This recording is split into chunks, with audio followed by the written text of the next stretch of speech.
last week's adventure, where I visited the shelter stone and scrambled up the final tor or barn to the summit of the mountain, had really given me a hankering to get back to the Cairngorms, and I was finding myself up super early again, and this time not heading up the A9 but heading up through places like Blair Gowrie and past Glen Shee and turning off at Braemar, and I was heading into the Cairngorms, this time from the south as opposed to the north that I did last week.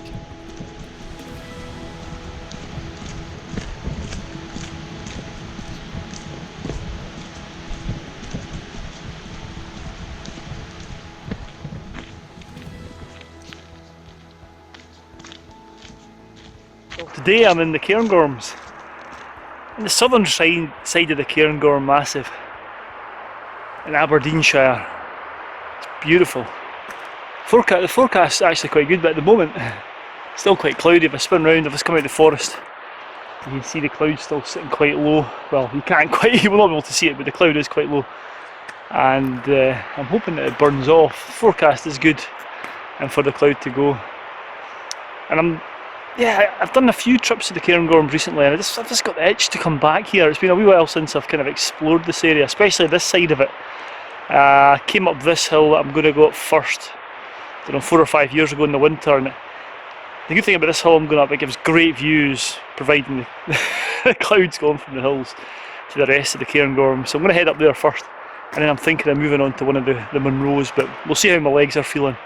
I think there's a bit of heather bashing, so I've got the old gaiters on there, hopefully to prevent anything crawling up my legs. Yeah, it is beautiful, these pine forests and what have you, absolutely gorgeous. So anyway, I better get cracked on. This is a Corbett I'm going up first, so not much of a path up it. A bit of heather bashing until I get to the top, and then it should become, well, from memory the heather dies down to that stuff which is wind blown, so it doesn't grow very high, but this first bit here looks a bit heathery. Anyway, at least it's nice and purple. Right, take my shot up and get going.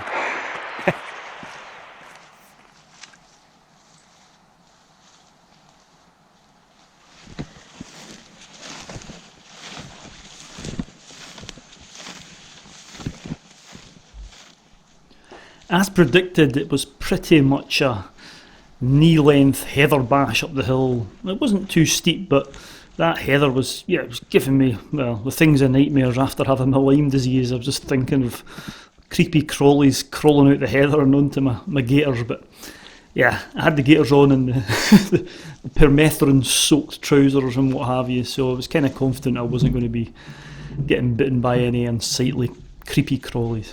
Anyway, I soon reached the tree line and up through a wee gate which took me past a wee electric fence, and then it was just a wee bit further up to get onto the plateau.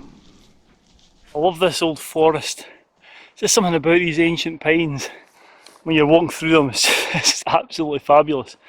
And the heather's going that purpley colour at this time of year. It's absolutely beautiful. Anyway, I've just come up to the electric fence, and if you follow it along, there is a big gate that you can come through to save you getting electrocuted. It's been a bit of a nightmare, to be honest. You're coming through there.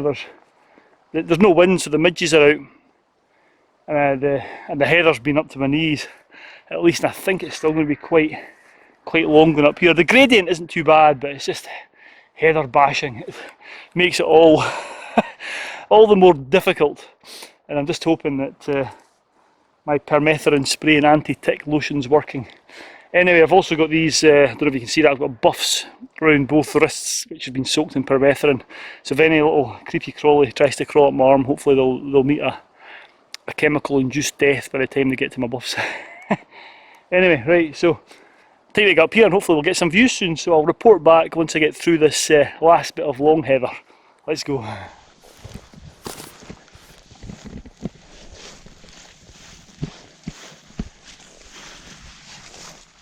The heather bashing continued until I reached the top of the slope, and as I walked across onto the sort of open plateau, the heather was, well, it was replaced by what can only be described as rather boggy conditions.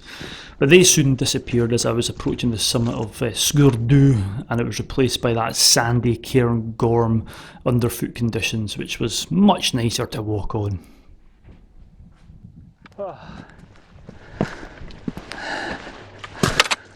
Well, this is the first top of the day, Sgor Mor.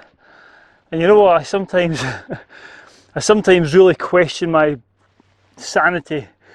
That was a nightmare coming up there. You know, I was up at 4:30 this morning. 4:30, driving up here in the dark, hoping for a sunrise, no sunrise.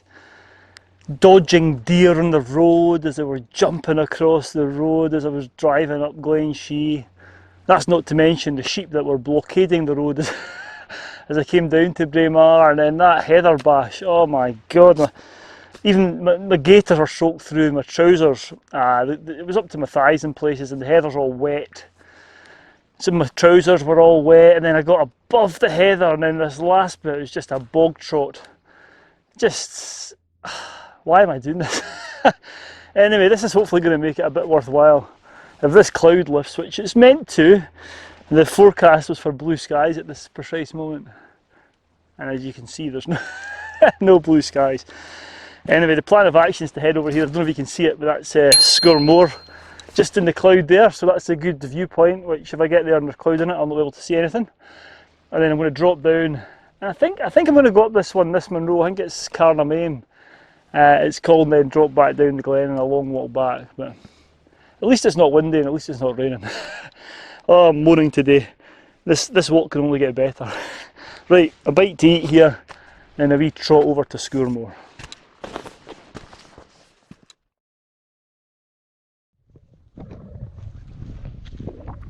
After enjoying the views and a bite to eat at this subsidiary top, Sgor Mor, it was time to head over, and I must admit things were looking a lot better and feeling a lot better. The walking between this peak and the Corbett summit was much nicer, really nice underfoot, and those views over to the Cairngorms were fantastic. Even though the cloud was still down at this point, I was feeling much better and less likely to whinge at this point, you'll be glad to hear. That's me on the summit of Sgor Mor, this Corbett. And Sgor Mor actually means, I think it's big peak, which I think is probably the worst possible name for this, this mountain here, because it's really one of the smallest peaks around here. And that's mainly because it's not, height-wise it's not that small, it's just because the Cairngorms, the main Cairngorm, massive Mhaim, all these massive big mountains, some of the biggest mountains or highest mountains in the UK, kind of dwarf this hill. And even on the walk up you start quite high. It's quite an unassuming lump of a hill, so I don't know how it got the name Sgor Mor. There must be somewhere down in one of the glens which looks up, and this maybe looks a bit more imposing than the view I've seen of it anyway. So yeah, it's lovely, and the position of it really does give a great viewpoint. The last time I was here was in the winter, and the Cairngorms were just plastered in snow, and this was all a frozen Arctic landscape. And on the way up I kind of realised why I did it in the winter before, because the bog would have been frozen, the heather would have been shorter. That was a bit of a nightmare. But once you're up, when I was over in Sgor Mor, between Sgor Mor and Sgor Mor, the going's fairly pleasant. There's not any sharp inclines, and the vegetation's very low. So the plan is I'm either going to do a looping back down the glen, or I might go up this Munro over here, Mhaim. And the clouds just starting to move around and shift from the summit, so it might be worth heading up there. But it's just magnificent, and the view over to the Devil's Point and up the cleft of the Larry Grue, which is the highest pass in the UK and Scotland. It's just a magical place. You can see not Derry Lodge, the Carew Bothy I think it is over yonder, just in the shadow of the Devil's Peak. Anyway, I'm going to have another bite to eat here before moving on, but lovely. Maybe I've taken a few snaps of the hills. It's quite atmospheric with the clouds shifting about. It's providing quite nice photography, although the light isn't great. But yeah, I'm going to shut up now and get my bar of Snickers, fuel up again. Right, some food.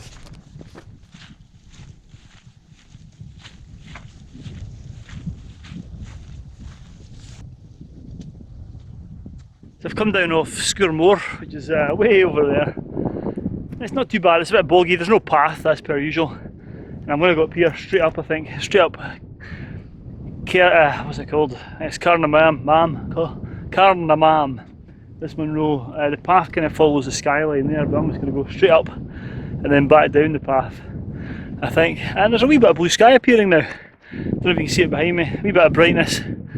So you never know, I might get a view when we get to the top of this Munro, but it's going to be a steep pool and it's going to be a good bit of exercise, and the sweat is going to be pouring off me by the time I get up there. So I think I better stop procrastinating and just do it. If I think any more about it, I'll probably just head down the path and wimp out of going up it. Right, let's go. On I went, and I passed some lovely little lochans on the way towards Mhaim. Now it's Mhaim, not Mhaim, as I continue to call it on the way up. I do apologise for that, but these lochans were just beautiful. And you know what, the sun was coming out, and I had a wee bit more of a spring in my step at this point. So I found myself a path. This is the first path, voila, that I've seen literally since I stepped onto the hillside to go up Sgor and Sgor Mor. And I must say I'm very, very tempted to now take this path back down to Derry Lodge. It's a path that goes between Derry Lodge up to Cairngorms, which is at the foot of the Devil's Point. But I'm not going to. I'm still going to plan to head up here, but it's tiring walking across this rough ground. Underfoot conditions are pretty rough. Anyway, I came across here, and you can see, I don't know if you can see behind me, there's a wee lochan. In fact, there was two wee lochans, and they were quite photogenic, so I took a few photographs there before heading up, so I'll put them up on the screen now. I'm not sure, I've no idea if they're any good or not, but it looked quite nice when I walked past it, so I stopped there for a wee while and took some photos. But as you can tell, the cloud's starting to part and the sun's coming out, so I might have to put my sun hat on when I get up to the top here. I'll maybe wait till I get to the top of the Munro here, if I make it. I'm quite tired now. Anyway, I think that's about 3 hours I've been on the go now, and this will be the steepest pool of the day, so let's get cracked on. Enough talking, let's get walking.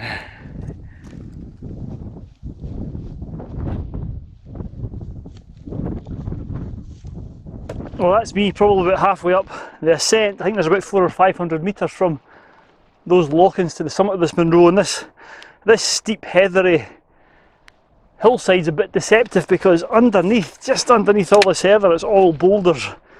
You have to be super, super careful where you're putting your feet, and these poles are a big help. But yeah, the sun is out, weather's getting better and better. I don't know if you can make it out in the camera, but down there's Glen D and the River Dee, and then straight ahead's down Glen Jusican, which is to the left of the Devil's Point, then up to, I think it's Angel's Peak Carn Tool, away over there. Had a great day up there with my brother up Angel's Ridge.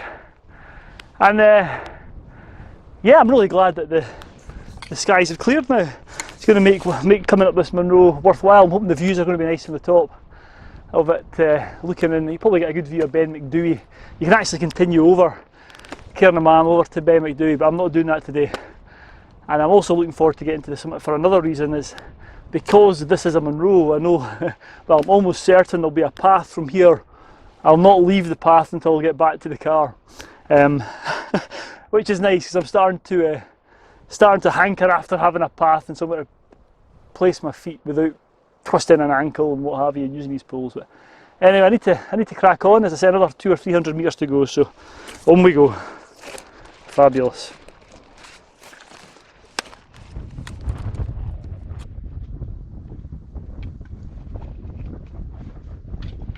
Rock hopping was soon required as I headed further up the hill. I had to be very careful. You're a long way from anywhere. That's the thing about these Cairngorms. You know, all the routes, you know, it's a committing day out because you're far from all the roads, so it's not the place to snap an ankle or fall over or what have you, so I was being extra careful. The path! Hurrah! I have a path. Honestly, there's a path there. So much easier. Alright. Having found the path, I was now making speedy progress towards the summit, and it wasn't long before I was starting to reach that summit cairn, and it was a welcome sight with some stunning views.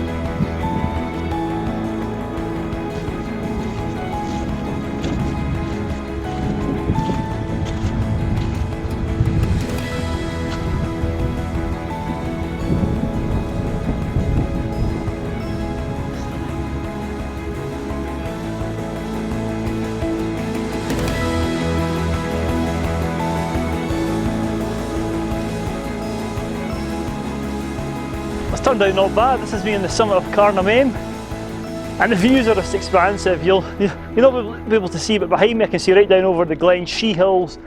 Beneglow's actually been capped in cloud most of the day, I can see that, and then round to the Tarf and Tilt Hills, and then over here the rest of the Cairngorms. And it really is, once you get up here, I've forgotten how good this area is. It's just absolutely fantastic. I can see over here to Derry Cairngorm. Ben McDooey's just behind me. I can actually see over to Ben Veon as well, which had the barn at the top. I don't know if you remember that vlog, I think that might have been the last one I did. The wee scramble to the top, so I can see that as well.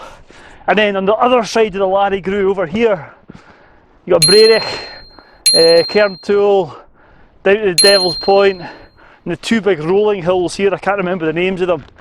And yeah, then you're back down to Tilt. It's fantastic, and it really is nice. The clouds lifted. It's a bit cold. I'm not gonna lie. So anyway, I'm gonna get another bite to eat here. Then it's a nice path all the way back down Glen Louis, Derry Lodge, Glen Louis, and back to the car, which must be about, I don't know, 9 or 10 kilometres from here. So a bit of a trek, but yeah, I'm gonna get my hat on, have a bite to eat, and enjoy these views. Maybe take a few photographs. Absolutely beautiful. And the views really were spectacular.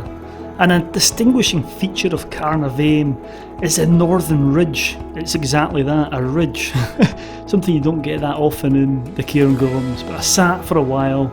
I wasn't going up the ridge, I was heading down another way. But yeah, sat for a while and enjoyed the views before deciding to pull myself away from the summit and start the long walk out.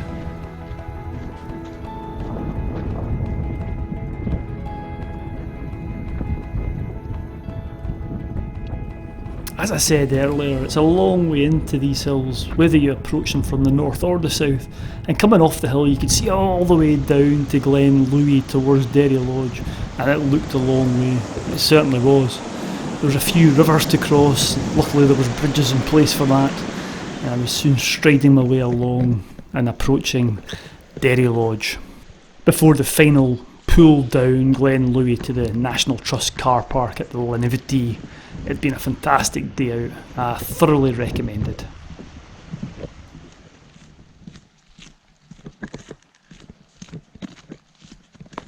That's a long walk out, I tell you, down Glen Louis. It's quite nice.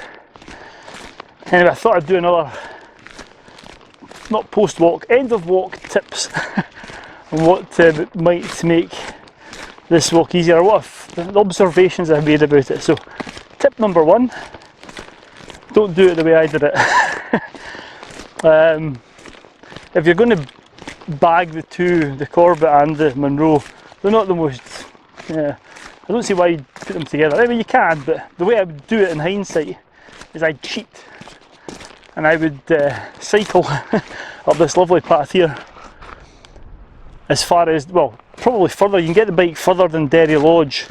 I've done it many times in the past, cycled up to Derry Lodge, but if you're willing to push the bike across the bog for about 100 yards, the track continues, and if you've got a good mountain bike and you're pretty good at it, you can get pretty far up the glen, and then I'd probably just take a left up Sgor Mor, and that would eliminate all that thigh-deep heather, although it's a bit boggy, and then back down to Mhaim and up that way, and then back to the bike, and you could knock a lot of time off doing it that way, and it'd be a lot more pleasant, I think.